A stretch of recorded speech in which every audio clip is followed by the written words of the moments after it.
خدا کے دین کی خدمت کا ایک انمول ادارہ ہے، ادارہ رہبر انسانیت تو سب کو پیارا ہے، ادارہ رہبر۔ الحمدللہ رب العالمین والعاقبۃ للمتقین والصلاة والسلام على سید المرسلین وعلى آلہ واصحابہ اجمعین، اما بعد، اعوذ باللہ من الشیطان الرجیم، بسم اللہ الرحمن الرحیم۔ یا ایہا الذین آمنوا کتب علیکم الصیام کما کتب علی الذین من قبلکم لعلکم تتقون، وقال تعالی فمن شہد منکم الشہر فلیصم، صدق اللہ مولانا العظیم۔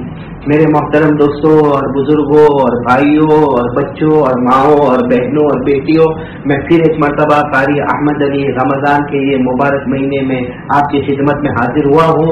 دعا کریں کہ اللہ تبارک و تعالی ہم سب کے روزوں کو قبول فرمائے، ہمارے گھر میں پڑھی جانے والی تراویح کو اللہ قبول فرمائے۔ ٹوٹا پھوٹا روزہ ہے اللہ قبول کرے، ٹوٹی پھوٹی تراویح ہے اللہ قبول کرے۔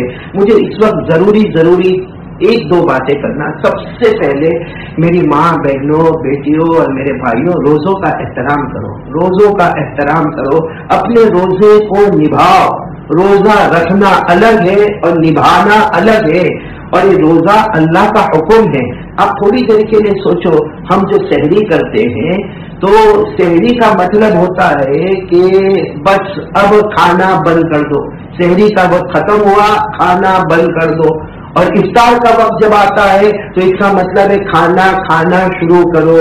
مطلب ہے کہ ہماری زندگی کا رکنا وہ بھی اللہ کے فیصلے پر، ہماری زندگی کا چلنا وہ بھی اللہ کے فیصلے پر۔ اللہ کو جب کہنا کھاؤ تو افطار کا وقت ہو گیا، اب کھانا ہوگا، چاہے ایک گھٹ پانی پینا ہوگا، اور شہری کا وقت ختم ہوگا تو کھانے سے رکنا ہوگا۔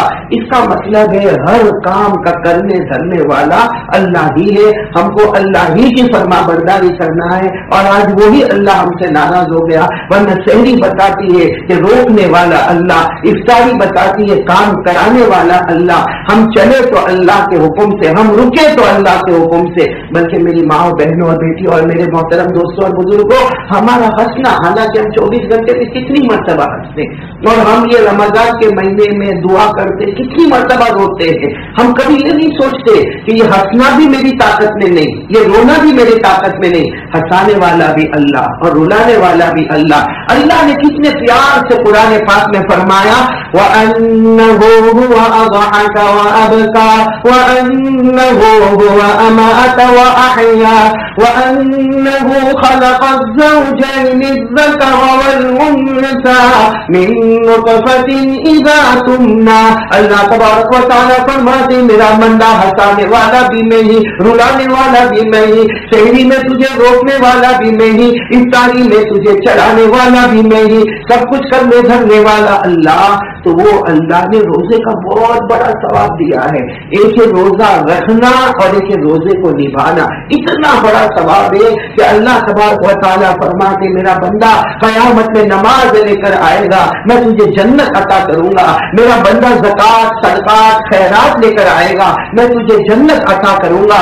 میرا بندہ حج اور عمرے لے کر آئے گا، میں تجھے جنت عطا کروں گا۔ لیکن جب روزے کا معاملہ آیا، اللہ تبارک و تعالیٰ نے فرمایا میرا بندہ روزہ لے کر آئے گا، میں جنت نہیں عطا کروں گا، میں خود تیرا بن جاؤں گا، تو میرا بن جائے گا۔ ایک روزہ ایسی عبادت ہے جس میں تھوڑی دیر کے لیے بندہ اللہ کی مشابہت اختیار کرتا ہے۔ اللہ کھاتے نہیں، اللہ پیتے نہیں، اللہ کو بیوی بچوں کی ضرورت نہیں۔ روزہ رکھنے والا بھی سحری سے لے کر افطار تک نہ کھاتا ہے، نہ پیتا ہے، نہ بیوی کے قریب جاتا ہے، اللہ سے مشابہت اختیار کرتا۔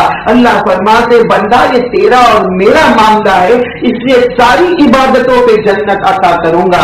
روزے پر جنت کا پیدا کرنے والا خود اللہ ملے گا، اللہ ہم کو ملے گا، ہم اللہ کو ملیں گے۔ بہت بڑی नेमत कुबरा, ये नेमत उज़्मा है। इसलिए हमको जितना हो सके रोजा रखे और रोजे को निभाए। इंशाअल्लाह जुमा की रात को मैं बताऊंगा कि रोजे को निभाना कैसे होता है। इस वक्त मुझे ये बताना है कि हर घर में अल्हम्दुलिल्लाह इफ्तार के वक्त खजूर होती है। अल्हम्दुलिल्लाह बहुत ही कम ऐसे इक्का दुक्का घर होंगे जहाँ इफ्तार में खजूर का इंतजाम नहीं होता होगा, वरना बाकी हर घर में कहीं मदीना मुनव्वरा की खजूर है, तो कहीं ईरान की खजूर है, कहीं लंबी खजूर है, कहीं अजवा खजूर है, कहीं बर्मी, तो कहीं कलमी, कहीं बहुत प्यारी प्यारी खजूरें होती हैं। लेकिन खजूर खाने का मसनून तरीका क्या? हम लोग क्या करते हैं, जैसे अजान हुई मगरिब की या इफ्तार का वक्त हुआ, अल्लाह मलक असुम तू अभी का अमन तो दुआ पढ़ी, और दुआ पढ़ने के बाद सीधे खजूर हमारे मुंह में नहीं। उस वक्त भी मेरी माँ बहनों और मेरे मोहतरम दोस्तों और बुजुर्गों अगर ख्याल रखे तो बहुत अच्छा होगा। खजूर अगर खाने का क्या मसनून तरीका होता है, खजूर खाने का मसनून तरीका क्या होता है, वो मैं आपको बताना चाहता हूँ। अल्लाह ताला हम सबको, देखो, हर सुन्नत पर अमल करना, हर सुन्नत पर अमल करना, क्योंकि हमारे नबी सल्लल्लाहु अलैहि वसल्लम से मोहब्बत का तरीका यही है। इमाम मालिक रहमतुल्लाह अलैह ने फरमाया, हजरत नूह की कश्ती में जो बैठे, हजरत नूह अलैहिस्सलाम ने कश्ती बनाई थी, जो कश्ती में बैठे वो बच गए, और जो कश्ती से बाहर गए वो डूब गए। जो कश्ती में बैठे वो बच गए, और जो कश्ती से बाहर गए वो डूब गए।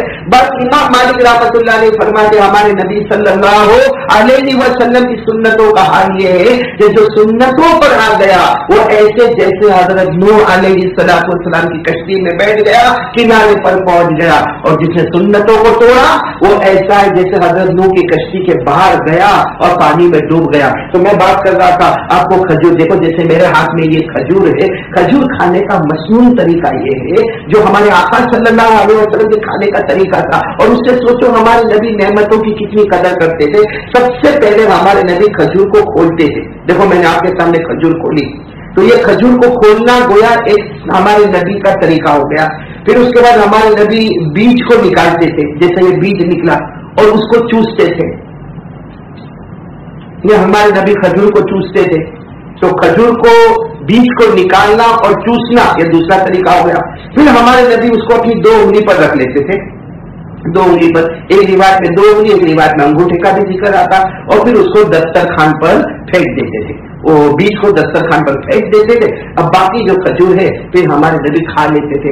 अगर हम इसको थोड़ा थोड़ा अलग करें तो सोचे, खजूर खोलना एक सुन्नत, फिर बीज को निकाल कर चूसना दूसरी सुन्नत, फिर अपनी उंगलियों पे रखना तीसरी सुन्नत, और फिर उसको दस्तरखान पर फेंक देना ये चौथी सुन्नत बीज को, और बाकी खजूर को खा लेना पांचवी सुन्नत। अगर हम इसको अलग करें तो 5 और 6 तरीके निकलेंगे।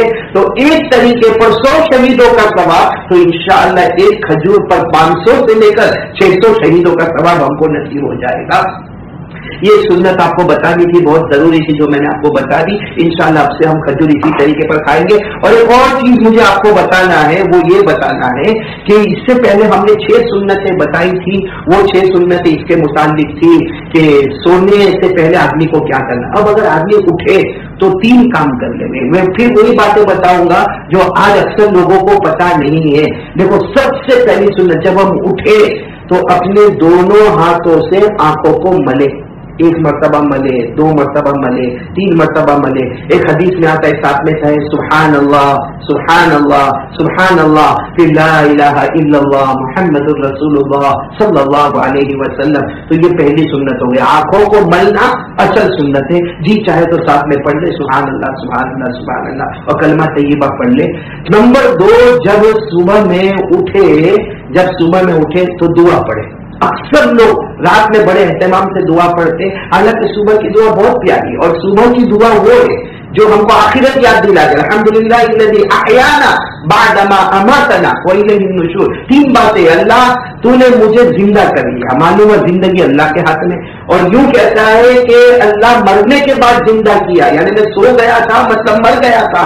इससे याद आता है कि एक दिन हमेशा आंखें बंद होने वाली है, वह इलैहि नुशूर, और अल्लाह ही की तरफ हम सबको जाना। तो पहली सुन्नत दोनों हाथों को आंखों पर मलना, नंबर 2 दुआ पढ़ना। और एक और सुन्नत है जो हम करते हैं लेकिन हमको ये नहीं मालूम है कि सुन्नत है, वो ये है कि हम उठे तो दूसरे को जगाना یہ بھی سنت ہے.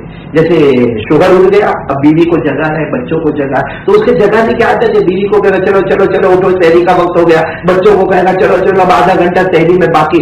یہ نیت کرے کہ میرے نبی یہ کام کرتے تھے تو دوسروں کو جگانے پر بھی 100 شہیدوں کا ثواب ملے گا. ہم کام کرتے ہیں جیسا بیوی پہلے اٹھ گئی، گھر کی عورت اٹھ گئی تو سب کو جگاتی ہے، گھر کا شوہر اٹھ گیا تو سب کو جگاتا ہے، باپ بچوں کو جگاتا. مگر یہ نیت کر کے جگائے کہ میرے نبی بھی اپنے گھر والوں کو بیدار کرتے تھے، اس لیے میں اپنے گھر والوں کو بیدار کرتا ہوں، تو سب کو جگانے میں بھی سنت مل جائے گی. اللہ تعالیٰ ہم سب کو عمل کی توفیق عطا فرمائے. آمین. وآخر دعوانا ان الحمدللہ رب العالمین. ادارہ رہبر انسانیت تو سب کو پیارا